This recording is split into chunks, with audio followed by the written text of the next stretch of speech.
ஆன்மீக உறவுகள் அனைவருக்கும் வணக்கம். இன்றைக்கி நம்ம இந்த பதிவில் என்ன பார்க்க போகிறோன்றது பார்த்தீங்கன்னா, வரலட்சுமி நோன்பு அன்னைக்கு தாம்பூலத்தில் நம்ம என்னென்ன பொருட்கள் கொடுக்கணும், ஒவ்வொரு பொருளுக்குமே பலன்கள் இருக்குது. எதுவுமே கொடுக்க முடியலனா சிம்பிளாக என்ன கொடுக்கணும், கண்டிப்பாக குறிப்பாக கொடுக்க வேண்டிய பொருள் என்ன என்று பார்க்கலாம். வாங்க வீடியோக்குள்ளே போகலாம். வரலட்சுமி பூஜை அன்று சுமங்கலி பெண்களை அழைத்து பூஜையில் கலந்து கொள்ள செய்வார்கள். அப்படி கலந்து கொள்ளும் சுமங்கலி பெண்களுக்கு என்ன கொடுக்க வேண்டும், என்ன கொடுக்கக்கூடாது என்பதை பற்றி தெரிந்து கொள்ளலாம். வரலட்சுமி விரதத்தை கடைபிடிப்பவர்கள் கட்டாயம் அருகில் இருக்கும் பெண்கள், உறவினர் அல்லது உங்களுக்கு தெரிந்த சுமங்கலி பெண்களை வீட்டிற்கு அழைத்து அவர்களுக்கு ஒற்றைப்படை எண்ணிக்கையில் அழைத்து அவர்களுக்கு மகாலட்சுமியை வீட்டு வாசலில் இருந்து உள்ளே கொண்டு வரும் முதல் நாள் 3 நாட்கள் வரை பூஜை முறையை தவறாமல் கையாளுவது நல்லது. 3ஆம் நாள் புனர்பூஜை செய்து அலங்காரத்தை கலைக்க வேண்டும். வியாழக்கிழமை அன்று மகாலட்சுமியை வீட்டிற்கு அழைத்து வந்திருந்தால் சனிக்கிழமையை கலைத்து விடுங்கள். வெள்ளிக்கிழமை அழைப்பதாக இருந்தால் ஞாயிற்று அன்று பூஜைகளை முடித்து பின்னர் கலைக்கலாம். பூஜைக்கு வரும் சுமங்கலி பெண்களுக்கு கட்டாயம் தாம்பூலம் கொடுக்க வேண்டும். வர்ற சுமங்கலிக்கு நீங்கள் குங்குமம் அவங்க நெத்தியில் வச்சு விடணும். அவங்களும் உங்கள் நெத்தியில் குங்குமன்றது வச்சுட்டு தான் வீட்டை விட்டு கிளம்பி போகணும். உங்கள் நெற்றியில் பொட்டு வைக்காமல் சுமங்கலிங்களை வீட்டை விட்டு வெளியில் அனுப்பக்கூடாது. தாம்பூல தட்டில் குங்கும சிமிழ் கண்டிப்பாக இடம்பெறுவது ரொம்பவே கூடுதல் சிறப்பு. அது கூட ரவிக்கை துணி, வெற்றிலை பாக்கு, பூ, பழம், மஞ்சள், குங்குமம், மஞ்சள் கயிறு ஆகியவற்றுடன் குங்குமம் சிமிழையும் சேர்த்து கொடுப்பது ரொம்பவே சிறப்பானது. தீர்க்க சுமங்கலியாக நம்ம இருக்கிறதுக்கு அதுதான் வழிவகுக்கும். அதனால் குங்குமம் சிமிழ் மட்டும் கம்பல்சரி கொடுக்குற மாதிரி பார்த்துக்கலாம். அது கூடவே பார்த்திங்கன்னா வாழைப்பழம், சீப்பு, முகம் பார்க்கும் கண்ணாடி, வளையல், மாங்கல்ய கயிறு, மருதாணி, தேங்காய், 1 ரூபாய் நாணயம் அல்லது 5 ரூபாய் நாணயம் கொடுக்கலாம்.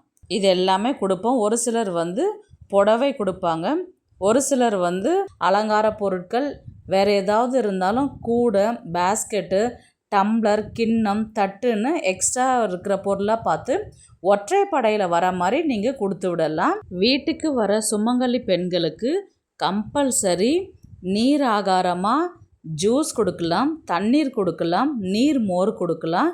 வெறும் வயிற்றோட அவங்கள வெளியில் அனுப்பக்கூடாது. நீங்கள் பிரசாதமாக செய்து வச்சுருக்கிற பொருளை கொஞ்சமாவது ஏதாவது அங்கே வீட்டில் சாப்பிட வச்சு தான் அனுப்பி விடணும்.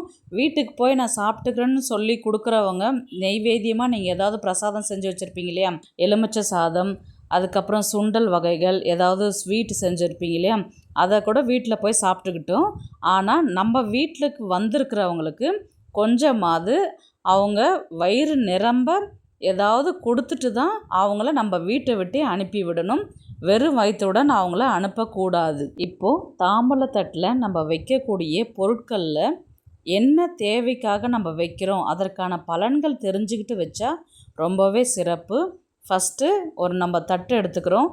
தட்டில் முதல்ல நம்ம வைக்க வேண்டியது என்னன்னு பார்த்தீங்கன்னா வெற்றிலை தான் நம்ம வைப்போம்.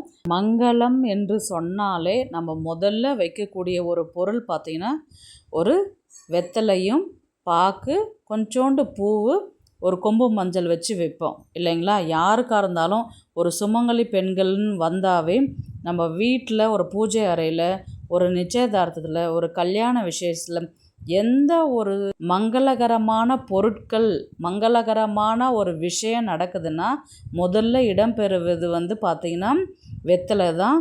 வெத்தலையில் யார் 3 பேர் இருக்கிறாங்க, யாருன்னா மகாலட்சுமி, சரஸ்வதி, சக்தி 3 பேருமே இலையில் வாசம் செய்கிறதுனால முதல்ல நம்ம வெற்றிலையை வைக்கணும். வெத்தலைக்கு பார்த்திங்கன்னா ஒரு வெற்றிலை நம்ம இன்னொருத்தங்களுக்கு கொடுக்குறோன்னா அவங்களுக்கு நம்ம உண்மையாக இருக்கணும் அப்படின்றது தான். இப்போ ஒரு நிச்சயதார்த்தன்றது பார்த்திங்கன்னா ஃபஸ்ட்டு தாம்பூலம் மாற்றிக்கிறதுனா ஃபஸ்ட்டு ஒரு வெத்தலை தான் கொடுப்பாங்க இல்லைங்களா. வெத்தலை கொடுக்கறதுனாவே நான் சொன்ன வாக்கு நான் மாற மாட்டேன், நான் உங்களுக்கு அந்த பொண்ணை தாரவாத்த கொடுக்குறேன் அப்படின்றது தான் அர்த்தம். அந்த வெத்தலையை கொடுக்கும்பொழுது அவங்களுடைய நட்பு நமக்கு தேவை, நம்மளுடைய நட்பு அவங்களுக்கு தேவை அப்படின்ற முறையில் நம்ம இதை கொடுத்து விடுறோம். நம்ம வீட்டுக்கு வர சுமங்கலிங்களுக்கு மஞ்சள், குங்குமம், மாங்கல்ய கயிறு, அடுத்தது இந்த பொருட்கள் தான் நம்ம கொடுப்போம் இல்லைங்களா. இந்த பொருள் நம்ம கொடுக்கும் பொழுது நம்ம சுமங்கலியாக இருக்கிறதுக்கும் அடுத்தவங்களும் சுமங்கலியாக இருக்கணுன்றதுக்காக நம்ம இதை கொடுக்குறோம். சீப்பு வந்து நம்ம கொடுக்கறதுனால கணவனுடைய ஆயுள் வந்து அதிகரிக்கும். கண்ணாடி கணவனுடைய ஆரோக்கியத்தை காக்கும். நம்ம கொடுக்குற வளையல் மன அமைதியும் பெறுவதற்கு உதவும். தேங்காய் பாவம் நீங்குவதற்கு உதவும். உங்கள் குடும்பத்தில் என்ன வழக்கமோ அதை நீங்கள் செய்யலாம். அடுத்தது வாழைப்பழம் தான் நம்ம கொடுக்கணும். நம்ம கொடுக்குற பொருள் எல்லாமே மனசுக்கு திருப்தியாக இருந்தாலும் நம்ம வயிற்றுக்கும் காய போடக்கூடாது. நம்ம சாப்பிட்றதுனால நம்ம வீட்டில் இருக்கிறவங்க எல்லாருக்குமே வந்து நோய் நொடிகள் நீங்குன்றது சொல்லுவாங்க. பழங்கள் கொடுக்கறதுனால வாழைப்பழம் கொடுக்கலாம். இல்லை உங்கள்கிட்ட ஏதாவது இருந்தால் சாத்துக்குடி, ஆப்பிள், கொய்யாக்காய் எந்த பழம் வேணாலும் கொடுக்கலாம். பழம் கொடுக்கறதுனால நம்ம வீட்டில் இருக்கிறவங்களுக்கு நோய் நொடிகள் வந்து நீங்கும். பூ வந்து மகிழ்ச்சியை கொடுக்கும். மருதாணி வந்து லக்ஷ்மி அம்மாவுக்கு ரொம்பவே பிடிச்சமான பொருட்களில் ஃபஸ்ட்டுன்னு சொல்லப்போனால் மருதாணி தான். அதனால் மருதாணி வாசம் செய்யக்கூடிய இடத்துல லக்ஷ்மி அம்மா கண்டிப்பாக இருப்பாங்கன்றது அர்த்தம். அதனால் நம்மக்கிட்டேயும் அவங்க இருப்பாங்க. நம்ம இன்னொருத்தவங்கக்கிட்ட கொடுக்கும் பொழுதும் அவங்களுக்கும் அஷ்ட ஐஸ்வர்யங்களும் நமக்கும் கிடைக்கும், அவங்களுக்கும் கிடைக்கும். அதனால் ஐஸ்வர்யம் நிறைந்திருக்கும் மருதாணி கொடுக்கறதுனால. கண்மை வந்து கண் திருஷ்டி தோஷங்கள் எதுவாக இருந்தாலும் அது முற்றிலுமாக நீங்கும். ப்ளவுஸ் பிட்டு, புடவை, வேறு ஏதாவது கிளாத் மாதிரி சின்ன ஒரு துணின்னு நம்ம கொடுத்தாவே நம்மளுடைய கர்ம வினைகள் நீங்கும். அவங்க குடும்ப வழக்கப்படி எது கொடுக்கணுமோ உங்களுடைய வசதிக்கு ஏற்ப என்ன செய்யணுமோ அதை நீங்கள் செய்யலாம். இல்லை வெள்ளிக்கிழமையானால் யாராவது உங்கள் சுமங்கலிகள் உங்கள் வீட்டுக்கு வராங்கன்னா கம்பல்சரி நீங்கள் அவங்களுக்கு கொடுத்து விடலாம். இப்போது இந்த அளவுக்குலாம் என்னால் கொடுக்க முடியாது. ரொம்பவே சிம்பிளாக கொடுக்க வேண்டிய தாம்பூலன்றது பார்த்திங்கன்னா வீட்டுக்கு அழைச்சிட்டு வர்ற சுமங்கலிங்களுக்கு வந்து பார்த்திங்கன்னா கம்பல்சரி வெற்றிலை பாக்கு, மஞ்சள் கயிறு, கண்ணாடி வளையல் இல்லாத நம்ம தாம்பூலம் வந்து கொடுக்கவே கூடாது. இது வந்து ரொம்பவே சிம்பிளான தாம்பூலம். இதை வந்து நீங்கள் கொடுக்கலாம். வயசு பிள்ளைங்க குழந்தைங்கள்லாம் வீட்டுக்கு வராங்க அப்படின்னா சாக்லேட்டு சாப்பிட்றதுக்கு வந்து ஏதாவது தின்பண்டங்கள் வந்து கொடுக்கலாம். லட்டு, ஸ்வீட்டு அந்த மாதிரி நீங்கள் கொடுத்து விடலாம். சுமங்கலிகிட்ட எல்லாருக்கிட்டமே லாஸ்ட்டாக அக்ஷதையை கொடுத்து நீங்கள் அவங்க காலில் எல்லார் கால்லையும் விழுந்து எழுந்துக்கிட்டாவே அது சகல ஐஸ்வர்யங்களும் நமக்கு பெற்றுத்தரும் என்றது ஐதீகம். குறிப்பாக ஏன் வந்து நம்ம ஒரு பூஜை பண்ணும்போது எல்லா சுமங்கலிகளும் வீட்டுக்கு வர வைக்கிறோன்றது பார்த்திங்கன்னா அவங்க மூலயமா நம்மளை தேடி மகாலட்சுமி தாயார் நம்ம வீட்டுக்கு வருவாங்க. அவங்களுடைய ரூபத்தில் அம்பிகையை நம்ம வீட்டுக்கு உள்ளார வருவாங்க. நம்மளுடைய கஷ்டங்கள் எல்லாம் விலகும். அதனால் பூஜை பண்ணுறீங்கன்னாவே கம்பல்சரி சுமங்கலிகளை வீட்டுக்கு அழைக்கணும். தாம்பலம் கொடுக்கறதுன்னு ஒரு சில முறைகள் இருக்குது. அது யார் தாம்பலம் கொடுக்குறாங்களோ அவங்க கிழக்கு பார்த்து நிற்கணும். யார் வாங்குறாங்களோ அவங்க ஆப்போசிட்டில் மேற்கு பார்த்து நிற்கணும். வாங்கும்போது தன்னுடைய முந்தானையிலலாம் வந்து வாங்கணும். அதுதான் வந்து உண்மையான முறை. கையில் வெறுமனே வாங்கக்கூடாது. தன்னுடைய முந்தியில் தான் வந்து வாங்கணும். கொடுக்குறவங்க வாங்குறவங்களுக்கு நலங்கு வைக்கிறது வந்து ரொம்பவே சிறப்பு. தாம்பூல பொருட்களை வந்து நீங்கள் கொடுக்கறது அவங்களுக்கு உபயோகமாக இருக்கிற மாதிரி பார்த்துக்கோங்க.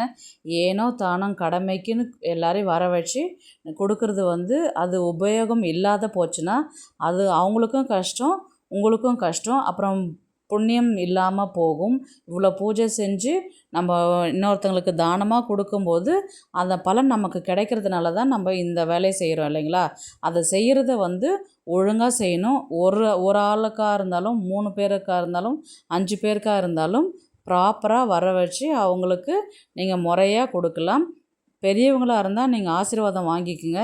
சின்னவங்களாக இருந்தாக்கா அவங்களுக்கு விஷயம் தெரிஞ்சவங்க ஆசீர்வாதம் வாங்குவாங்க. இல்லைன்னா கொடுக்குற பொருளை வாங்கிட்டு போவாங்க.